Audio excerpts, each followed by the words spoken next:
भाइयों और बहनों, आपने देखोगे शायद देखा होगा तो कैसे कि मैं आज गवर्नर जनरल साहब के पास चला गया था।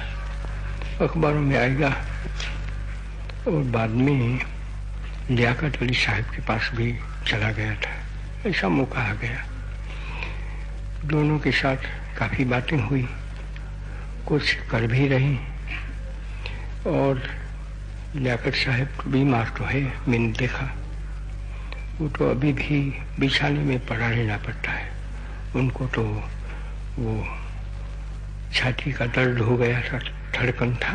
अभी वो तो नहीं है, ठीक है, लेकिन बहुत दुबड़े तो हो गए हैं। तो रहते तो है वहीं गवर्नर जनरल के मकान पर ही, तो इसलिए मैं वहां भी चला गया। अब जवाहरलाल जी तो वो वहाँ के प्राइम मिनिस्टर है, जवाहरलाल जी यहाँ के हैं। पीछे वहाँ का फाइनेंस मिनिस्टर मैं भूल गया हूँ, और सरदार पटेल, और पीछे और दो वो भी मैं भूल गया। वो सब साथ मिले थे। कुछ न कुछ उन लोगों ने कर लिया है। अभी क्या वो मैं पूरा बयान नहीं आपको दे सकता हूँ, शायद गलती भी कर लूँ। तो ऐसा है, अगर ये सब ऐसे अच्छी तरह से हो जाए तो हो सकता है कि इतनी भीड़ में हम पड़े हैं, परेशानी में पड़े हैं, उसमें से कुछ तो निकल पाए। लेकिन वो तो ईश्वर के हाथ में है, क्या होने वाला है और क्या नहीं। आखिर में इंसान तो कोशिश ही कर सकता है। ऐसे ही आप देख लेंगे कि शेख अब्दुल्ला साहब आ गए, जिनको कश्मीर तो शेरी कश्मीर कहते हैं भी ऐसा। बहुत काम उन्होंने कर लिया है, लेकिन सबसे आला दर्जे का काम जो उन्होंने किया है वो तो ये है कि कश्मीर में हिंदू, मुसलमान, सिख सब तादाद में तो मुसलमान ही बहुत हैं और हिंदू और सिख तो मुट्ठी भर है, ऐसा कह सकते हैं। लेकिन कुछ भी हो, उनको साथ रखकर ही चलते हैं, और वो खुश न रहें ऐसा कोई काम नहीं करते। पीछे तो हमने देखा कि वो तो जम्मू में भी चले गए, और जम्मू में तो हिंदू के तरफ से जातियां हो गई, और काफी जातियां हो गई। वो पूरा बयान तो शायद नहीं आया है अखबारों में, मैं नहीं कह सकता हूँ कि आया है कि नहीं, लेकिन जातियां तो हुई। और वहाँ महाराजा साहब चले गए थे। उनके जो नए प्राइम मिनिस्टर बने, वो भी तो अब शेख साहब तो प्राइम मिनिस्टर है ही।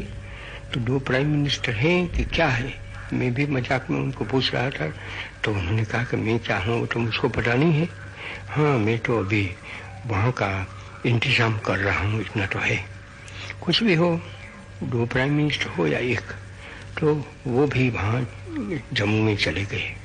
और पीछे जम्मू में ये हुआ, ये कहने का मतलब तो नहीं है कि उसमें महाराजा ने करवाया, कि वो जो नए प्राइम मिनिस्टर हुए उन्होंने करवाया, लेकिन हुआ। और हुआ वो हमारे लिए शर्मनाक बात है कि हम ऐसा करें। फिर भी उन्होंने अपना दिमाग को बिगड़ने नहीं दिया शेख साहब ने। तो वहाँ जाकर वो तो बोले, उन्होंने ये भी कहा कि बुरा हो गया। और उसमें जम्मू में भी हिंदू जो वहाँ पड़े हैं, उन्होंने उनको पूरा साथ दिया कि अभी शेख साहब भी ऐसा कह देते हैं, तो पीछे उसमें कहना क्या था। हमारे तो ये होते हुए भी बताना है कश्मीर को और सारे हिंदुस्तान को कि यही तरीका है कि हिंदू, मुसलमान, सिख सब एक साथ होकर रह सकते हैं और एक दूसरों का इतबार भी कर सकते हैं। ये तो तभी हो सकता है ना कि सब कश्मीर, जम्मू दोनों अच्छी तरह से रह सके। तो आज तो इतना ही कह सकते हैं कि उनके तरफ से ये कोशिश तो हो रही है, लेकिन उसमें एक थोड़ी रुकावट भी है। अभी तो वहाँ तो एक तो पहाड़ी मुल्क रहा, वो 14,000 फुट तो नहीं है, वो तो तिब्बत में है, लेकिन 10,000 तो जरूर है, ऐसा बहुत ऊंचे पड़ा है। और वहाँ तो बहुत बर्फ पड़ता है, तो उसमें जाना आना भी कोई आराम से नहीं हो सकता है। पाकिस्तान में से तो जा सकते हैं आराम से, लेकिन वो जाने भी दें न भी जाने दें। आज तो कश्मीर के बीच में, और वो कहो उसको रीडर्स कहो कि पाकिस्तान कहो कि क्या है, कुछ भी है, लेकिन कुछ लड़ाई तो चल रही है। तो इस हालत में वहाँ से जाए या न जाए, तो अगर ये इंडियन यूनियन ने बहुत मदद दे दी है, तो पीछे ये सीधा रास्ता इंडियन यूनियन में से कश्मीर को मिल सकता है या नहीं। कश्मीर में कोई ऐसी बड़ी तिजारत नहीं है, जो कुछ भी है वो कश्मीर के लोग जो उद्यम करते हैं वो सब बनाते हैं। और पीछे बांटो, फल काटो, एक बगीचा है तो फल भी कश्मीर से आते हैं। तो वो सब तो कौन लाएं, कहाँ से लाएं? वो तो हवाई जहाज से तो सब नहीं आ सकती है चीज़, और हवाई जहाज से पीछे वो जो बेचने वाले हैं वो भी आवे कश्मीरी लोग, वो तो नहीं बन सकता है। ऐसे कोई काम थोड़ा बन सकता है। तो इसलिए वो रास्ता तो होना ही चाहिए। तो पठानकोट से जाकर है तो ईस्ट पंजाब में से वो रास्ता पड़ा है, छोटा रास्ता है लेकिन है। तो ईस्ट पंजाब में तो आज हम ऐसे बिगड़ गए हैं कि मुसलमान कोई जा नहीं सकता है आराम से। ये तो हमारी शर्म की बात है। तो आखिर में कश्मीर के जो मुसलमान पड़े हैं वो तो आराम से जा सकें। तो शेख साहब मुझको कहते थे कि यही खतरा है। वो बड़ा आदमी एक था, तो कहते हैं उनको कि शेख साहब आप इस तरह से मुसलमानों को आज तो नहीं भेज सके। हम जाते हैं तो भी हमको दुश्वारी होती है, और पीछे लोग पूछ लेते हैं, और वो कोई सिपाही ही ऐसा थोड़ा है, कोई भी आदमी आ गया, सब समझते हैं कि मेरा राज है। तो वो पूछ लेते हैं कि आपके पगड़ी देखे तो सही, चोटी है कि नहीं। अगर चोटी है और पीछे दूसरी तीसरी चीजें पूछ लेते हैं, वो खैर है जब अगर वो सिख है और हिंदू है तो। लेकिन इत्तेफाकन अगर वो मुसलमान है तो खत्म हुआ। देखिए कैसा है, और इसमें हमारी कितनी शर्म है। वो कुछ कर लें, वो गवर्नर जनरल साहब वो 4 बैठ गए टेबल पर और कुछ कर भी लिया है, लेकिन उससे क्या हुआ? अगर जनता बिगड़ी हुई है तो काम तो नहीं बनता है। तो इसलिए मैं तो कहूँगा वो सारी इस पंजाब की जनता को अभी बहुत हुआ, बहुत हमने खराबियाँ की, और वो खराबियाँ की, लेकिन अब भी तो वो भूल जाएं कि हमेशा के लिए यही होने वाला है। तो इसलिए मैं तो ये कहूँगा कि वो रास्ता तो साफ होना ही चाहिए, और उसमें हुकूमत को भी पूरा काम करना है। हुकूमत अगर वो न कर सके और हवाई जहाज से वहाँ थोड़े लश्कर के सिपाही भेज ले, उससे हुआ क्या? कश्मीर भूखों मरे और कश्मीर को कोई तिजारत न हो, या तो क्या इंडियन यूनियन है वो कश्मीरियों का पेट भरे? तो वो तो हो नहीं सकता है। वो तो आज तो हम चकचूर पड़े हैं, इसलिए समझते हैं कि हमारे हाथ में करोड़ रुपया आ गया है तो करोड़ रुपया हम उड़ाते हैं इधर उधर सब जगह पे। अभी तो मैं सुनता हूँ कि हर एक आदमी को एक नया सेक्रेटरी हो जाएगा। उस सेक्रेटरी को तो क्या जानूं कि उनको कितना जुर्माना मिलने वाला है कितना नहीं। इस तरह से हम पैसे उड़ाते ही रहें तो हमारा तो पीछे खात्मा होने वाला है। इसलिए हम तो गरीब मुल्क है, हम थोड़ा ऐसा ऐशारामी मुल्क है, करोड़ों रुपया हमारे पास आते हैं, ऐसा तो है ही नहीं। हमारे पास तो तांबे के पैसे भी तो बड़ी मुसीबत से आते हैं। अगर मैं गरीबों को देखूं तो हाँ, अगर ये करोड़पति लोग पड़े हैं, ताजिर लोग पड़े हैं, उसको देखूं तो वो तो मुट्ठी भर है। उसके पास जितना पड़ा है वो तो एक दिन में खत्म हो जाता है। ऐसा है, बहुत बहुत पैसेदार है तो भी हुआ क्या? हिंदुस्तान सारा पड़ा है, उसका खर्च चलाना तो हम इस तरह से तो कर नहीं सकते हैं। तो इस कारण हुकूमत को ये देखना होगा कि किस तरह से वो सारा का रास्ता साफ हो सकता है कि जिससे कोई भी आदमी हो वहाँ से आ सके। तो पीछे हमको वहाँ से कश्मीर से जो गर्म कपड़े आते हैं वो मिल सके, शाल बनती है वो आ सके, कारीगरी जो दूसरी बनती है, क्योंकि वहाँ तो बड़ी कारीगरी होती है, वो भी आ सके। उसके साथ साथ कश्मीर का जो मेवा है वो भी हमको आ सकता है। आज तो बड़ी मुसीबत से अगर वहाँ के कश्मीर के सेब किसी को खाना है तो मिल सकता है। ऐसे हम बन गए हैं आज। और पीछे कश्मीर आ तो गया है इंडियन यूनियन में, कहाँ तक वो रह सकता है? अगर कश्मीर के पास वो रास्ता न रहे तो आखिर में क्या होगा उसका तो मुझको कोई पता भी नहीं चलता है। इसलिए मैंने सोचा कि आपको मैं वो भी बात कर दूंगा। और एक तीसरी बात कहकर आज का तो मामला मैं खत्म करना चाहता हूँ। दूसरा तो है, लेकिन दूसरा में नहीं बात करने का वक्त नहीं रहेगा। अभी मेरे पास तो बास दफा वो डॉन आ जाता है, पाकिस्तान टाइम्स आ जाता है, तो वो तो पाकिस्तान के अखबार हैं, तो वो तो बड़े अखबार हैं वहाँ के। हम उसको ऐसा नहीं कह सकते हैं कि डॉन में लिखा है तो क्या है, पाकिस्तान टाइम्स में लिखा है तो क्या है। वही वो तो ये कह सकते हैं कि तब हिंदुस्तान टाइम्स में लिखा है वो क्या है, या तो डेली क्रॉनिकल में लिखा है मुंबई का, उसमें क्या है। ऐसा हम कहें तो वो निकम्मा हो जाता है।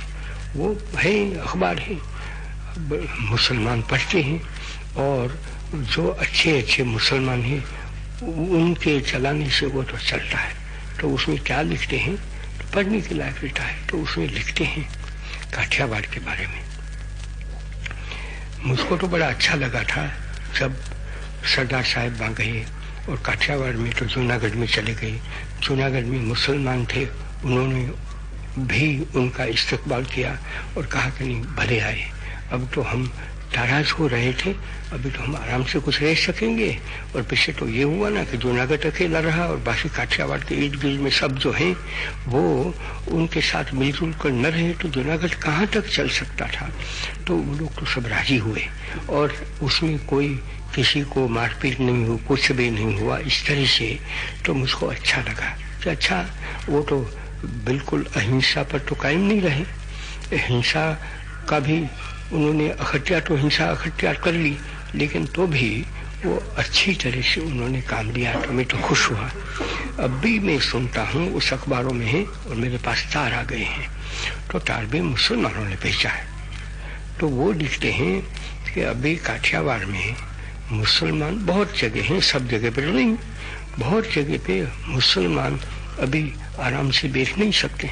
काठियावाड़ एक ऐसा मुल्क कि जिसमें मुसलमान हर जगह पे आराम से पड़े थे और उनको कोई छूटा नहीं था। और हाँ, वहाँ तो तगड़े मुसलमान भी पड़े हैं और बलवाखोर भी पड़े हैं। तो बलवाखोर कोई आपस में किया ऐसा नहीं, वो रोटी के लिए किसी काम के लिए ऐसे हैं, काठियावाड़ है ना, तो वो ऐसे लोग तो पड़े थे। लेकिन आज उनको ऐसा लग गया कि अभी यहाँ रह सकते हैं या नहीं, रह सकते हैं या नहीं। तो क्या काठियावाड़ में से सब मुसलमान चले जाएं, उनको काट डालें, या तो उनको हम हैरान करें कि जिससे भाग जाएं। तो मेरे लिए तो बड़ी दुश्वारी हो जाती है। आखिर में मैं तो काठियावाड़ में पैदा हुआ हूँ, काठियावाड़ में सब लोगों को जानता हूँ, राजा लोगों को जानता हूँ। और काठियावाड़ में ऐसा हो और पीछे वहाँ तो मेरा लड़का ही कहो सामरदास, तो सामरदास में पड़ा है, वो तो वहाँ का तो सब कुछ होकर बैठ गया है जूनागढ़ का।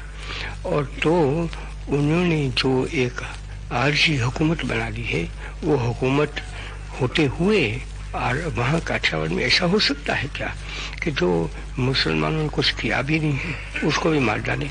और मारना है तो भी वो आरजी हुकूमत कुछ करे, लेकिन लोग अगर अपने हाथों में ले लें तो पीछे कहाँ सलामती हो सकती है मुसलमानों के लिए, वो मैं नहीं जानता हूँ। और इस तरह से वहाँ काठियावाड़ में चला जाए, सब जगह पर तो फैल जाए तो पीछे हमारा क्या होगा। मैं जानता नहीं हूँ कि वो सब हुआ है कि नहीं। मेरे पास तो जो चीज़ आ गई वो डॉन में लिखा है, वो मैंने पढ़ लिया, मेरे पास तार आ गए। और पीछे मैंने चंद हिंदू को भी पूछा तो वो भी कहते हैं कि हाँ भाई वहाँ आर्सन तो हुआ है। आर्सन के माने हुआ कि वो जलाना, तो आग जलाई है वो मुसलमानों के घर की, और लूट भी हो गई है, इतना तो हम जानते हैं। अगर कोई खून हुआ कि नहीं तो हम कह नहीं सकते हैं। औरतों को छीन दिए गए हैं कि वो भी तो हम कह नहीं सकते। अगरचे उसमें तो चारों चीज लिखी है डॉन, डाउन में चारों चीज लिखी है और उस ठीक पैमाने पर हुआ है। और ऐसी ही बात जो मेरे पास तार आया तो मुझको तो एक तार बताया गया, गफलत से दूसरे तार मुझको नहीं बताए गए, लेकिन कहते हैं कि करीब 50 तार ऐसे आ गई इधर उधर से। मुसलमानों ने भेजा कि देखो तो सही कि तुम्हारे काठियावाड़ में क्या होता है। उनको कहने का हक है, मुझको लिख सकते हैं काठियावाड़ में क्या होता है। और फिर जो तुम्हारा लड़का वो उसमें पड़ा है, मैं उनको कहूँ कि भाई मेरा लड़का है, इससे क्या हुआ। मैं तो कोई मेरा लड़का के लिए जिम्मेदार तो न बनूं, लेकिन मैं दुनिया को कैसे समझा सकूं, मुसलमानों को कैसे समझा सकता हूं कि वो सामरदास करता है। उसमें कुछ मुझको कहना भी नहीं है, कहना है वो कहने का उनको हक है, सुनावे। मुझको हक है कि उस लड़का को भी जो मैं कह सकता हूँ वो सुना, तो वो तो उनको मैं कब सुना सकता हूँ। आज तो मैंने पढ़ा तो मैंने सोचा कि आपको कह तो दूंगा कि अगर काठियावाड़ के लोग ऐसे पाजी बन गए हैं हिंदू, वहाँ तो सिख तो है ही नहीं। अगर कोई सिख वहाँ चले गए हैं तो दूसरी बात है, लेकिन ये सब होता है तो वहाँ काठियावाड़ में हिंदू लोग जो पड़े हैं वही ये कर रहे हैं। और ऐसे वो पाजी बन जाए और वैसे काठियावाड़ सलामत रह सकता है, मैं तो नहीं समझ सकता हूँ। मुझको ऐसा ही लगता है कि जूनागढ़ लिया तो सही, लेकिन वो जैसे हमने आज़ादी जो ली वो खोने के लिए, ऐसा मुझको लगता है कि अगर काठियावाड़ में ऐसा हो गया है तो वो लिया तो सही लेकिन खोने के लिए है। और पीछे मुझको सुनाते हैं कि सरदार जी ने क्या कहा था। सरदार जी ने तो ऐसा कहा था जब वहां पहुंच गए तब कि एक मुसलमान बच्चा होगा उसका बाल को भी कोई छू नहीं सकेगा अगर वो काठियावाड़ से वफादार है। तो काठियावाड़ से वफादार है मानी इंडियन यूनियन का वो वफादार है तो कोई छू नहीं सकता है। और कोई भी एक लड़की छोटी मुसलमान है उसको कौन छू सकता है, तो मैं देख लूंगा, ऐसा उन्होंने कहा। और वो तो सरदार हैं और पीछे होम मिनिस्टर है, उनको ये सब कहने का हक था। तो वो तो कहा, लेकिन वो सब कहाँ गया। अगर ये चीज वहां बनी है तो वो कहाँ गया वो मैं पूछूंगा। और मेरा दिल मुझको चुभेगा, काटेगा कि ये काठियावाड़ में ऐसा हो सकता है क्या क्या। और ये काठियावाड़ के लोग ऐसे दीवाने बन गए, कैसे बन सकता है। और तब पीछे धर्म गया, कर्म गया, सब गया, हमारा मुल्क चला गया, ऐसी बात हो जाती है। तो मैं आपको कहता हूँ कि मुझको कोई पता नहीं है कि ये हुआ है, लेकिन मेरा धर्म था कि आप लोगों को मैं बता दूं, क्योंकि यहाँ के हमारे अखबारों में वैसी चीज आती नहीं है, मेरे पास चली आती है और मैं उसको छुपा रखूं कि तुमने तहकीकात की और बगैर तहकीकात के कैसे कहा, तो मैं कब तहकीकात करूं, कब समझूं और ये सब कर सकता हूं। तो मैंने सोचा कि मेरा धर्म था कि वो चीज़ मैंने सुन ली और ऐसे हुआ। और पीछे में इतना भी तो आपको कह लूँ कि लियाकत साहब से मैं बैठा था तो मैंने उनको पूछा कि अगर आपकी इजाज़त है तो मैं एक चीज़ पूछना चाहता हूँ, पूछो। तो उसने कहा कि जरूर जो कहना हो वो कह सकते हैं, क्योंकि मैं तो ऐसे ही उनके पास गया था। तो मैंने पूछा कि काठियावाड़ की बात है आप जानते हैं। तो उसने कहा कि मैं तो सब जानता हूँ, ऐसा हुआ है। तो वो कहते हैं कि मैं तो उसको कहता हूँ कि हुआ तो है, चारों चीज हुई है, कितने पैमाने पर वो मैं नहीं कह सकूंगा। वो कहते हैं, और वो तो प्राइम मिनिस्टर है पाकिस्तान के, उनकी जबान से निकलता है तो मैं तो डबी जबान से बात करता हूँ। लेकिन उन्होंने कहा, मैंने उसको पूछा, मैंने सोचा था कि आज शाम को आपको ये भी बात कह लूंगा और आपके मार्फत से भी सब जान ले कि मेरे दिल पर इसकी कितनी चोट लगती है।